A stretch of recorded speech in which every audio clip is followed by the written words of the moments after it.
हरे कृष्णा। आप सभी का हमारे YouTube चैनल केशव शॉर्ट्स में स्वागत है। और जैसा कि आप सबको पता है कि हम हर रोज शाम को हमारे चैनल पर श्रीमद् भागवत गीता के पाठ की वीडियो अपलोड करते हैं। वीडियो शुरू करने से पहले आप सभी से प्रार्थना है कि वीडियो को पूरा सुने, बीच में स्किप न करें। और इस वक्त पितृपक्ष चल रहा है और पितृपक्ष के दौरान श्रीमद् भागवत गीता का पाठ करना और सुनना दोनों ही बहुत शुभ होते हैं।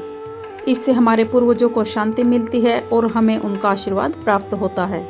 तो जहाँ से हमने गीता का अध्याय 1 कल समाप्त किया था, हम वहीं से आगे आज शुरू करेंगे। तो चलिए शुरू करते हैं। ओह, कितने आश्चर्य की बात है कि हम सब जघन्य पाप कर्म करने के लिए उद्यत हो रहे हैं। राज्य सुख भोगने की इच्छा से प्रेरित होकर हम अपने ही संबंधियों को मारने पर तुले हैं। स्वार्थ के वशीभूत होकर मनुष्य अपने सगे भाई, बाप या माँ के वध जैसे पाप कर्मों में प्रवृत्त हो सकता है। विश्व के इतिहास में ऐसे अनेक उदाहरण मिलते हैं, किंतु भगवान का साधु भक्त होने के कारण अर्जुन सदाचार के प्रति जागरूक है। अतः वह ऐसे कार्यों से बचने का प्रयत्न करता है। स्वार्थ के वशीभूत होकर मनुष्य अपने सगे भाई, बाप या माँ के वध जैसे पाप कर्मों में प्रवृत्त हो सकता है। विश्व के इतिहास में ऐसे अनेक उदाहरण मिलते हैं, किंतु भगवान का साधु भक्त होने के कारण अर्जुन सदाचार के प्रति जागरूक है। अतः वह ऐसे कार्यों को करने से बचने का प्रयत्न करता है। यदि शस्त्रधारी धृतराष्ट्र के पुत्र मुझ निहत्थे तथा रणभूमि में प्रतिशोध न करने वाले को मारे तो यह मेरे लिए श्रेष्ठकर होगा। क्षत्रियों के युद्ध नियमों के अनुसार ऐसी प्रथा है कि निहत्थे तथा विमुख शत्रु पर आक्रमण न किया जाए, किंतु अर्जुन ने निश्चय किया कि शत्रु भले ही इस विषम अवस्था में उस पर आक्रमण कर दे, किंतु वह युद्ध नहीं करेगा। उसने इस पर विचार नहीं किया कि दूसरा दल युद्ध के लिए कितना उद्यत है।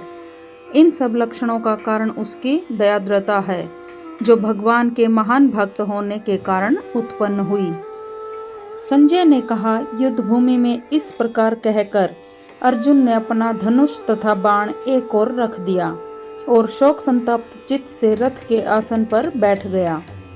अपने शत्रु की स्थिति का अवलोकन करते समय अर्जुन रथ पर खड़ा हो गया, किंतु वह शोक से इतना संतप्त हो उठा कि अपना धनुष बाण एक ओर रखकर रथ के आसन पर पुनः बैठ गया।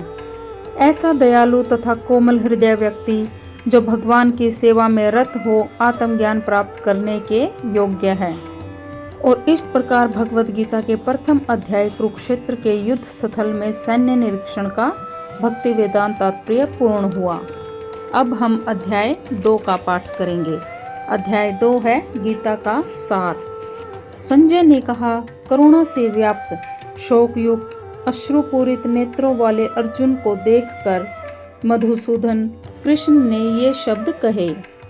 भौतिक पदार्थों के प्रति करुणा, शोक तथा अश्रु, ये सब असली आत्मा को न जानने के लक्षण हैं। शाश्वत आत्मा के प्रति करुणा ही आत्म साक्षात्कार है। इस श्लोक में मधुसूदन शब्द महत्वपूर्ण है। कृष्ण ने मधु नामक असुर का वध किया था और अब अर्जुन चाह रहा था कि कृष्ण उस अज्ञान रूपी असुर का वध करे, जिसने उसे कर्तव्य से विमुख कर रखा है। यह कोई नहीं जानता कि करुणा का प्रयोग कहाँ होना चाहिए। डूबते हुए मनुष्य के वस्त्रों के लिए करुणा मूर्खता होगी। अज्ञान सागर में गिरे हुए मनुष्य को केवल उसके बाहरी पहनावे अर्थात स्थूल शरीर की रक्षा करके नहीं बचाया जा सकता। जो इसे नहीं जानता और बाहरी पहनावे के लिए शोक करता है, वह शूद्र कहलाता है, अर्थात वह वृथा ही शोक करता है। अर्जुन तो क्षत्रिय था, अतः उससे ऐसे आचरण की आशा न थी, किंतु भगवान कृष्ण अज्ञानी पुरुष के शोक को विनष्ट कर सकते हैं और इसी उद्देश्य से उन्होंने भगवत गीता का उपदेश दिया। यह अध्याय हमें भौतिक शरीर तथा आत्मा के वैश्लेषिक अध्ययन द्वारा आत्म साक्षात्कार का उपदेश देता है, जिसकी व्याख्या परम अधिकारी भगवान कृष्ण द्वारा की गई है। यह साक्षात्कार तभी संभव है जब मनुष्य निष्काम भाव से कर्म करे और आत्मबोध को प्राप्त हो। श्री भगवान ने कहा, हे अर्जुन, तुम्हारे मन में यह कल्मश आया कैसे? यह उस मनुष्य के लिए तनिक भी अनुकूल नहीं है जो जीवन के मूल्य को जानता हो। इससे उच्च लोक की नहीं अपितु अपयश की प्राप्ति होती है। श्री कृष्ण तथा भगवान अभिन्न हैं, इसीलिए श्री कृष्ण को संपूर्ण गीता में भगवान ही कहा गया है। भगवान परम सत्य की पराकाष्ठा हैं। परम सत्य का बोध ज्ञान की 3 अवस्थाओं में होता है। ब्रह्मा या निर्विशेष सर्वव्यापी चेतना, परमात्मा या भगवान का अंतर्यामी रूप जो समस्त जीवों के हृदय में है, तथा भगवान या श्री कृष्ण।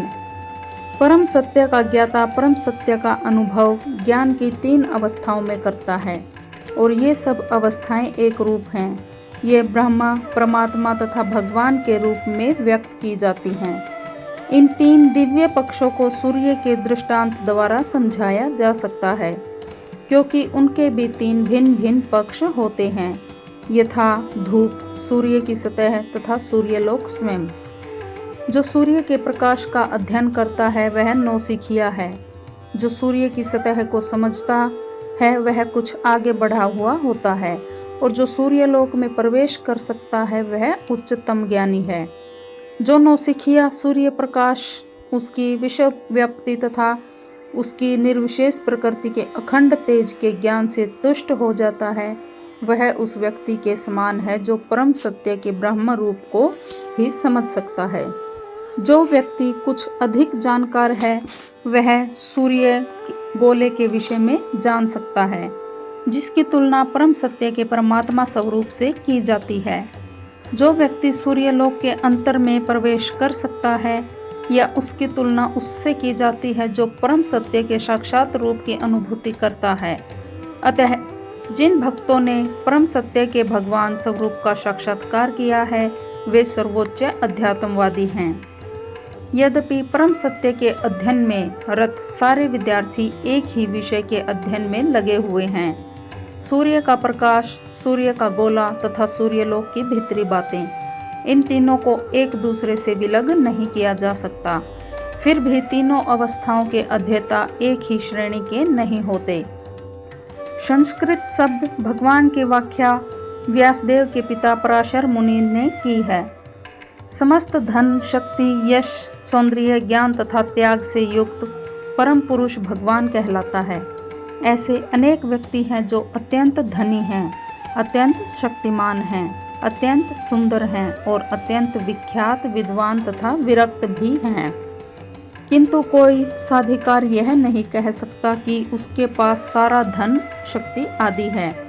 एकमात्र कृष्ण ही ऐसा दावा कर सकते हैं, क्योंकि वे भगवान हैं। ब्रह्मा, शिव या नारायण सहित कोई भी जीव कृष्ण के समान पूर्ण ऐश्वर्यवान नहीं है। अतः ब्रह्म संहिता में स्वयं ब्रह्मा जी का निर्णय है कि श्री कृष्ण स्वयं भगवान हैं, न तो कोई उनके तुल्य है न उनसे बढ़कर है। वे आदि स्वामी या भगवान हैं, गोविंद रूप में जाने जाते हैं और समस्त कारणों के परम कारण हैं। ऐसे अनेक पुरुष हैं जो भगवान के गुणों से युक्त हैं, किंतु कृष्ण परम हैं, क्योंकि उनसे बढ़कर कोई नहीं है। वे परम पुरुष हैं और उनका शरीर सच्चिदानंदमय है। वे आदि भगवान गोविंद हैं और समस्त कारणों के कारण हैं। भागवत में भी भगवान के नाना अवतारों की सूची है, किंतु कृष्ण को आदि भगवान बताया गया है, जिनसे अनेकानेक अवतार तथा ईश्वर विस्तार करते हैं। यहाँ पर वर्णित सारे अवतारों की सूचियाँ या तो भगवान की अंश कलाओं अर्थात पूर्ण कलाओं की है, कृष्ण तो स्वयं भगवान हैं। अतः कृष्ण आदि भगवान परम सत्य परमात्मा तथा निर्विशेष ब्रह्मा दोनों के उद्गम हैं।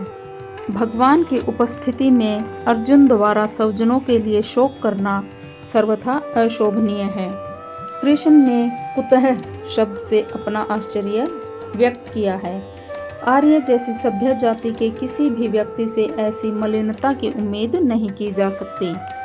आर्य शब्द उन व्यक्तियों पर लागू होता है जो जीवन के मूल्यों को जानते हैं और जिनकी सभ्यता आत्म साक्षात्कार पर निर्भर करती है।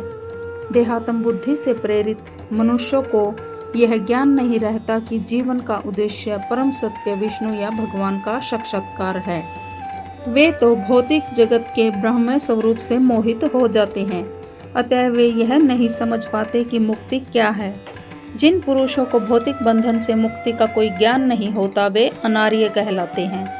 यद्यपि अर्जुन क्षत्रिय था, किंतु युद्ध से विचलित होकर वह अपने कर्तव्य से छूट रहा था।